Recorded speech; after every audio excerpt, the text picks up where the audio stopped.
Want to know the latest in soccer? Then listen to the Golden State Media Concepts Soccer Podcast. From MLS, the World Cup, and the Premier League, we've got you covered. The latest updates, the hottest matches, and news on the league's top players. It's the Golden State Media Concepts Soccer Podcast. David Beckham scores the goal to take England all the way to the World Cup finals. Listen now.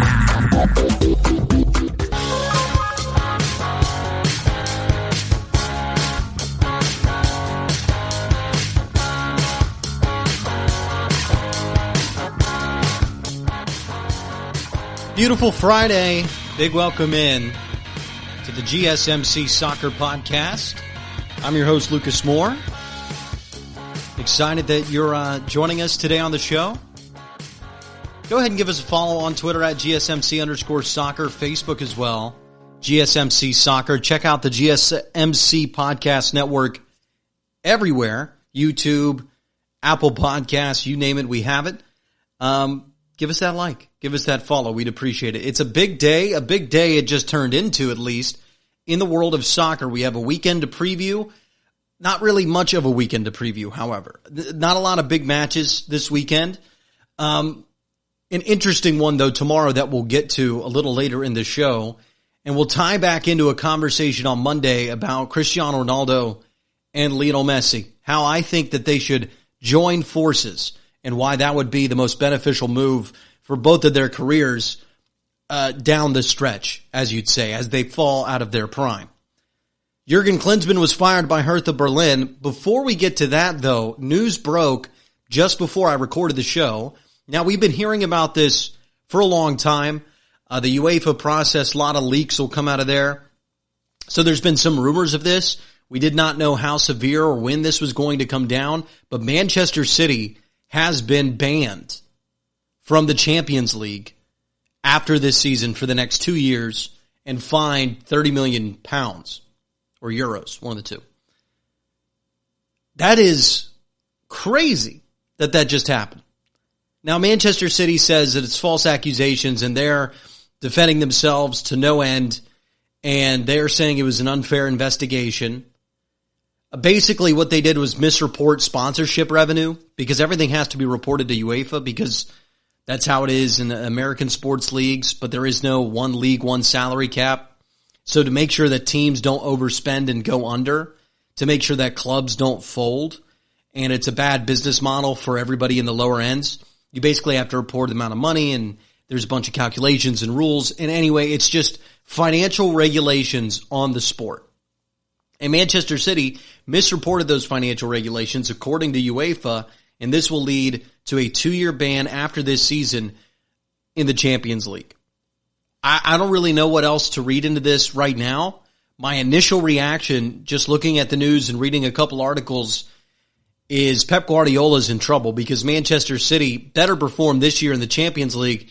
Or what are you talking about here? I mean, you're going to sit 2 years? I'm not even sure Pep would want to do that. He has value elsewhere, and it would just feel like maybe a mutual parting of ways. So Pep Guardiola at Manchester City might be in trouble. Will they even want to keep him if he doesn't find success in the Champions League this year? That all remains to be seen. Those are all questions to be asked down the line. That they will definitely ride out Pep Guardiola because no new hot manager is going to come in there for 2 years while you're in this Champions League ban. And we saw how much that damaged Chelsea, the transfer ban for them. So messy situation for Manchester City. One that they did not want to be involved in and kind of rough to see. And I just wish the financial rules were clearer, a little more transparent. I wish they made more sense.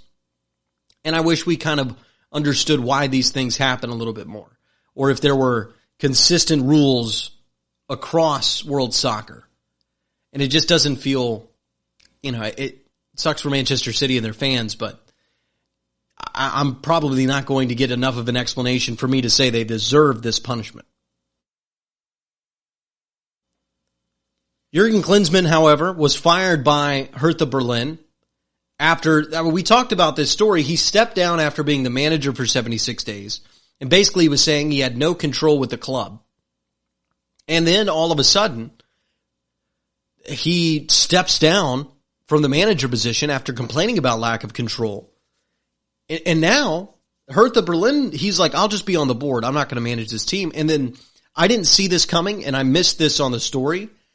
But obviously, Hertha Berlin's probably going to overreact because he basically spit in their face, said, you guys are not cooperating with me the way I need to be cooperated with to bring success to this club. You aren't spending the money on the players that I want to spend money on. And we've heard that Jurgen Klinsmann just does not enjoy, he's very German. He enjoys control. He does not enjoy when control is split. He doesn't enjoy when people above him disagree with what his philosophy is. And we saw that with the United States men's national team, right? Constant disagreements and arguments between the presidents of U.S. soccer and Jurgen Klinsmann. And he isn't a guy that folds. He's a guy that does his thing, his ideology, his belief system. And he's had some success doing it, and he's had some failures doing it. But he believes in it. And Hertha Berlin wasn't going to believe in it, so he says, I'll just be on the board. And Hertha said, you got to get out of here, man. So they fired him all together. So now Jurgen Klinsmann completely without a job. And I think the main question to ask here is, can he find another?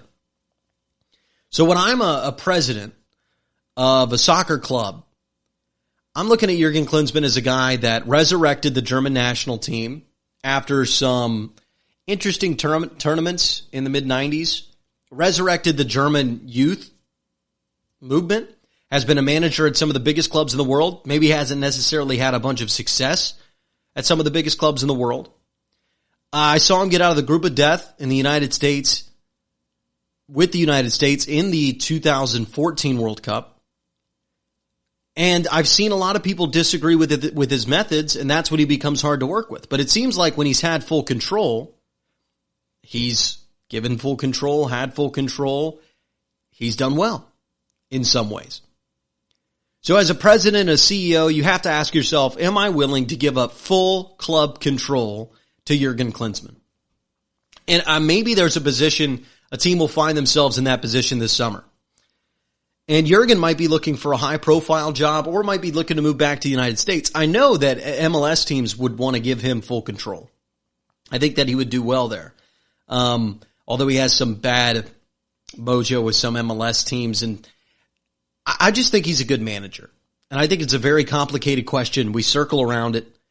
And you have to kind of ask yourself, if I were president and he was one of my best options, I'd certainly consider it. But if you do this, if you say, yes, I believe in Jurgen Klinsmann, he's got a decent track record, he's got a way of doing things, and I believe in what he can bring to our club. If you believe in that, truly believe in that, then you have to surrender full control. You have to let him control transfers. You have to buy into his vision and help him along with that. Because that's the only way this dude's managing. And he has said that and shown that time and time again. And it kind of blows me away that organizations will continue to bring him in when he's very much made that clear every time he leaves a situation and everybody complains that he acts like a teenager. It's not necessarily that he's acting like a teenager.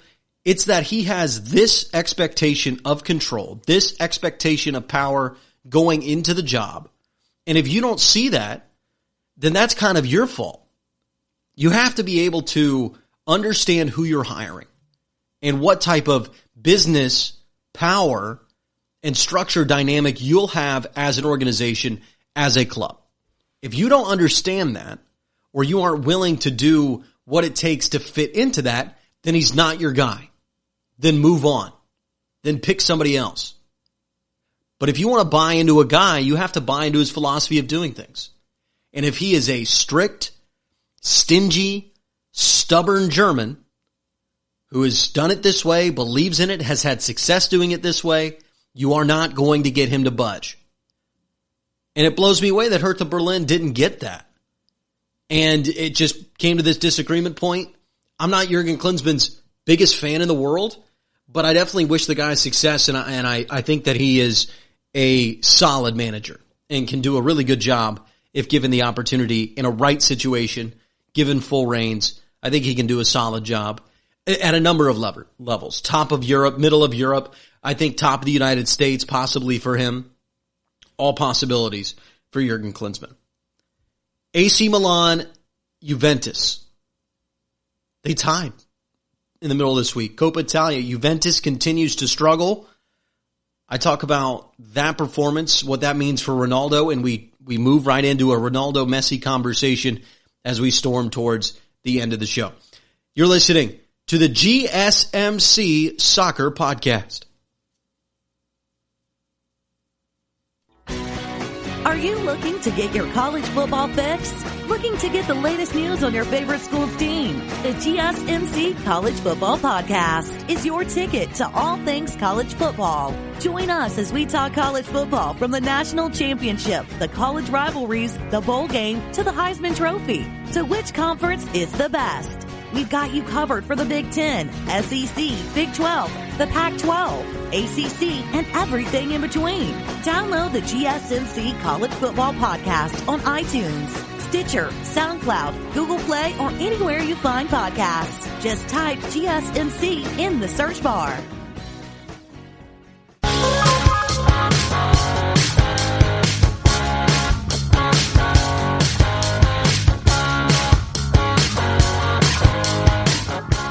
Give us a follow on Facebook, GSMC Soccer.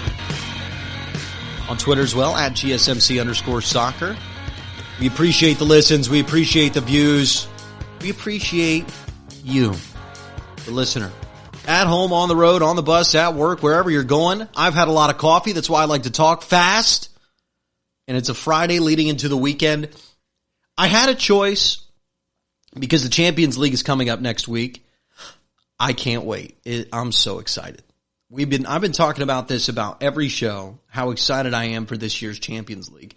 And now we have this crazy transfer news that Manchester City will be banned from the next two Champions League, potentially, pending appeal.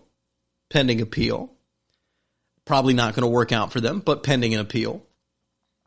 And then you have that drama and just a lot of great Champions League matchups coming up this weekend.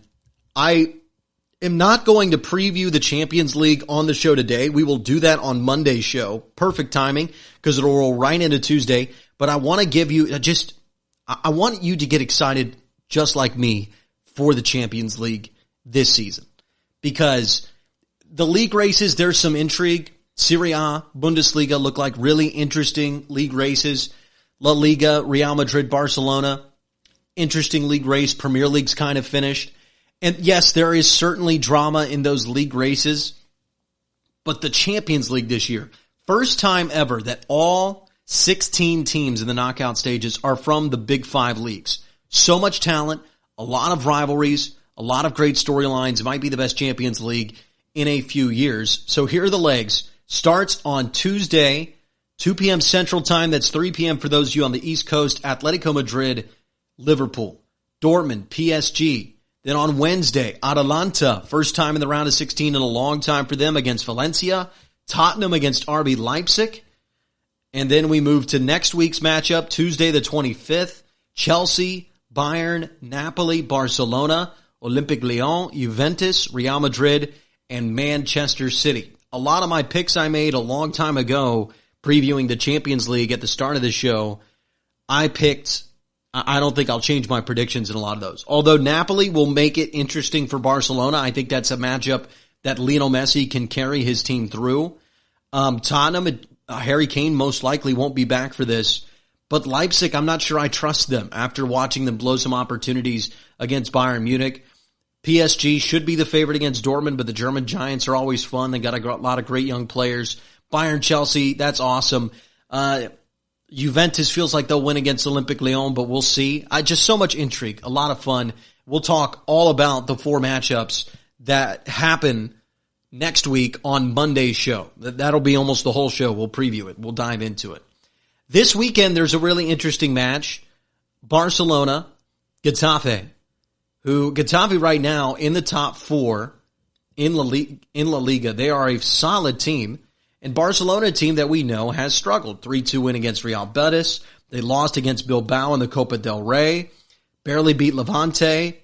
And then before that, a loss against Valencia. And right now, Getafe third in the league, actually 3 points ahead of Atletico Madrid.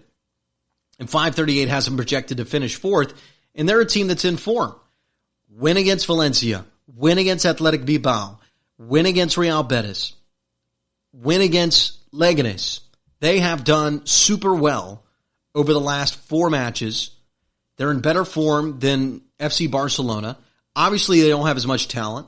Have not scored as many goals this year. But they've allowed less. They'll play some good defense. I think they'll be competitive against Barcelona.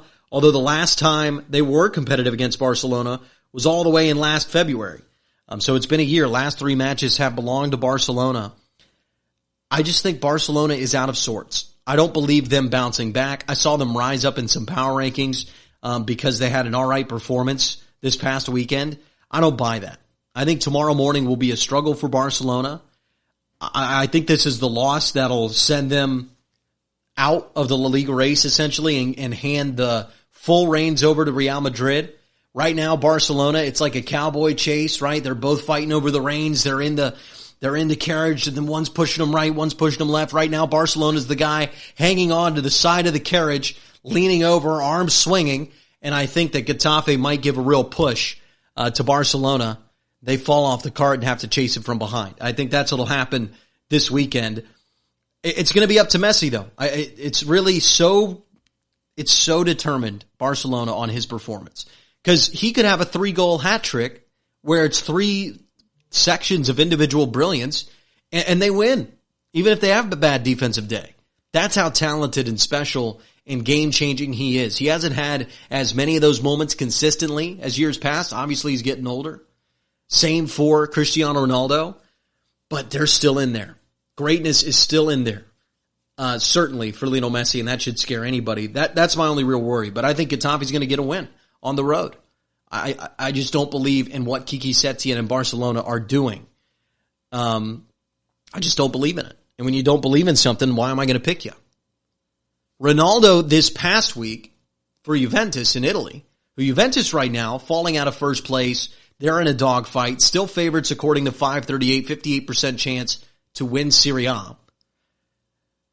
But Ronaldo has to get a late penalty, controversial one, to scrape away a 1-1 tie in the first leg of Coppa Italia with AC Milan, who AC Milan's relying on Zlatan Ibrahimovic and a worse roster all the way around. And Juventus just doesn't look good. Ronaldo, he's scoring a lot. He needs a little more run of dominance. Still one of the best players in the world, no doubt about it. But, we aren't seeing the greatness so consistently out of Ronaldo. Now, maybe it's because of his teammates. Maybe it's because of what's surrounding him at Juventus. And Juventus, they've got eyes on Paul Pogba. They've got eyes potentially on Lionel Messi. So they're going to get better in the future. But for right now, it's all eyes on Ronaldo. Does he have enough help? I'm not sure. Did he used to need a ton of help to be successful at the highest levels of the Champions League? Yeah. Real Madrid was a fantastic team. But when Ronaldo was rolling, he carried teams through La Liga. He'd carry teams through Champions League ties. And the fact that he can't carry them in Serie A right now should be more of an indication, not just that there are struggling teammates, but that Ronaldo, just like Lionel Messi, can't consistently put together those world-class performances like we once saw. And that's what happens with age. I'll tell you why that is the number one reason that Cristiano Ronaldo and Lionel Messi should forget the old rivalry and should join forces next season. We'll talk about that on the other side of the break. You're listening to the GSMC Soccer Podcast. Tired of searching the vast jungle of podcasts? Now listen close and hear this out. There's a podcast network that covers just about everything that you've been searching. Hey! The Golden State Media Concepts Podcast Network is here. Nothing less than a podcast bliss with endless hours of podcast coverage. From news, sports, music, fashion, cooking, entertainment, fantasy, football, and so much more. So stop lurking around and go straight out to the Golden State Media Concepts Podcast Network. Guaranteed to fill that podcast itch. Whatever it may be. Visit us at www.gsmcpodcast.com. Follow us on Facebook and Twitter and download us on iTunes, SoundCloud, and Google Play.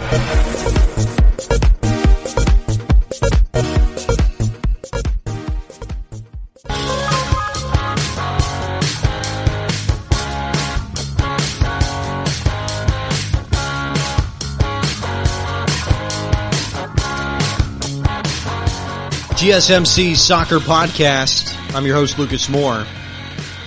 We talk about scenarios in sports, and especially those of us that love to talk about sports.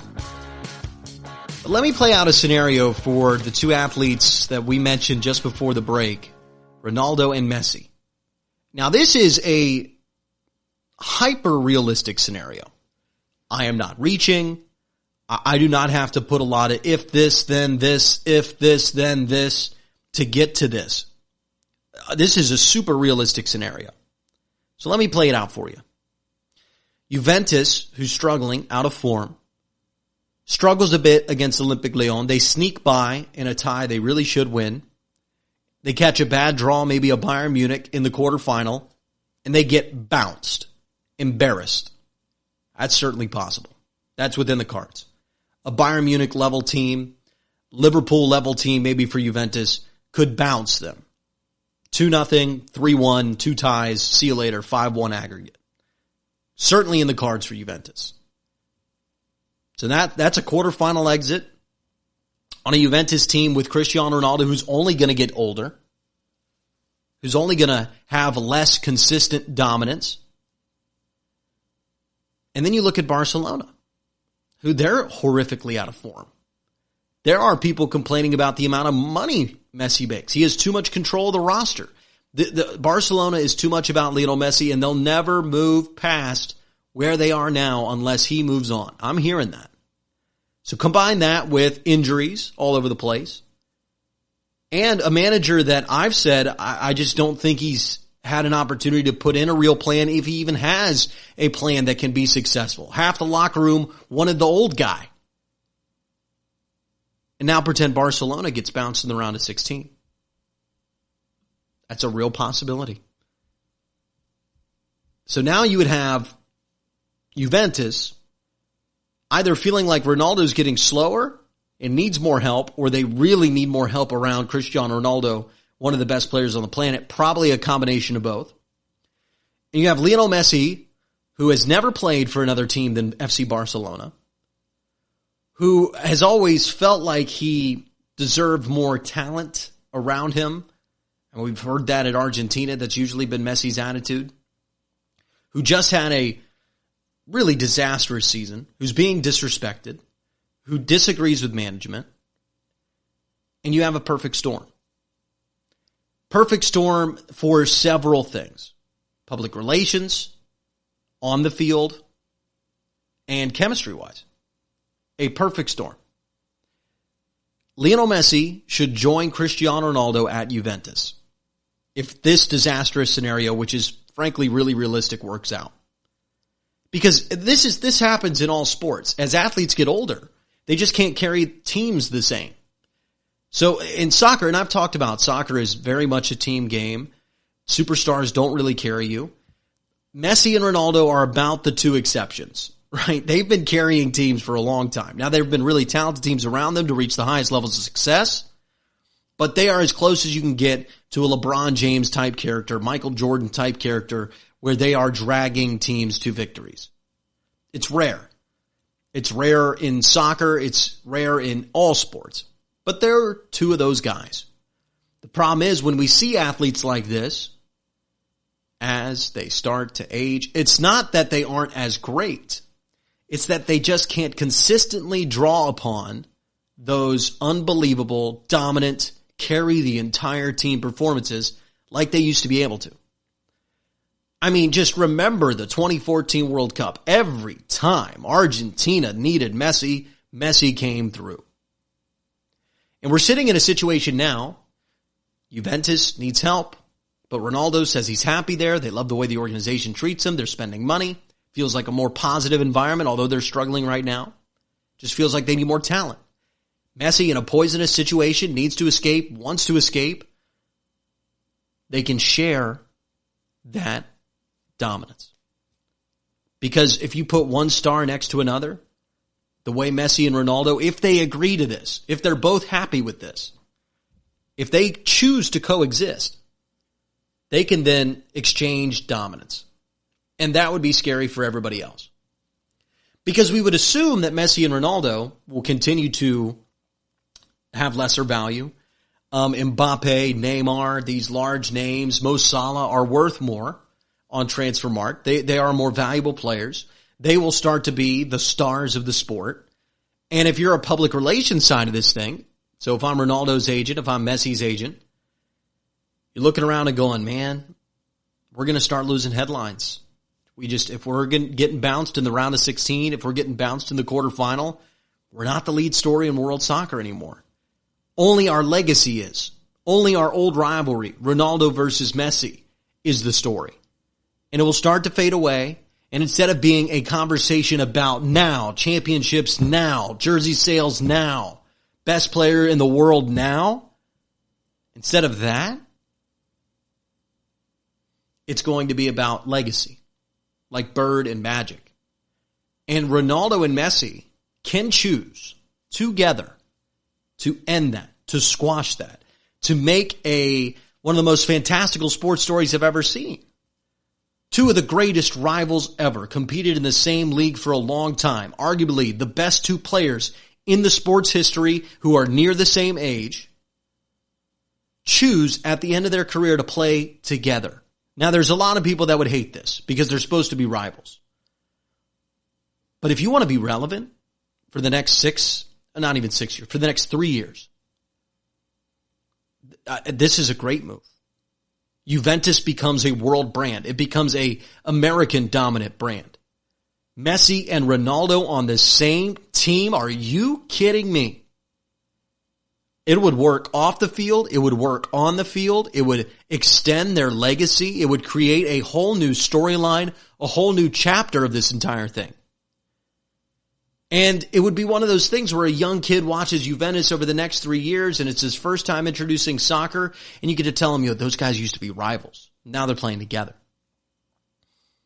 And it would just be a fantastical sports story. It's beautiful. It would fit.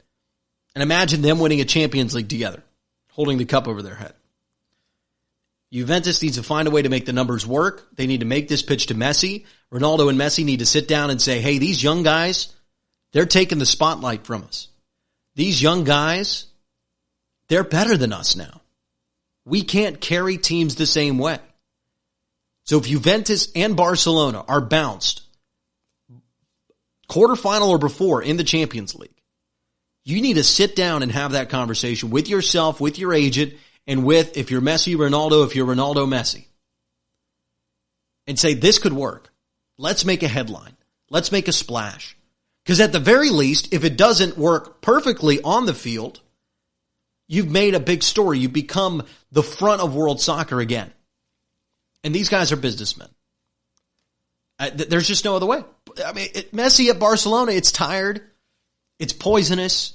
Has no juice. The spark is gone. They're not winning a Champions League soon. Does anybody believe that? I don't think Messi believes that. And he's only getting older.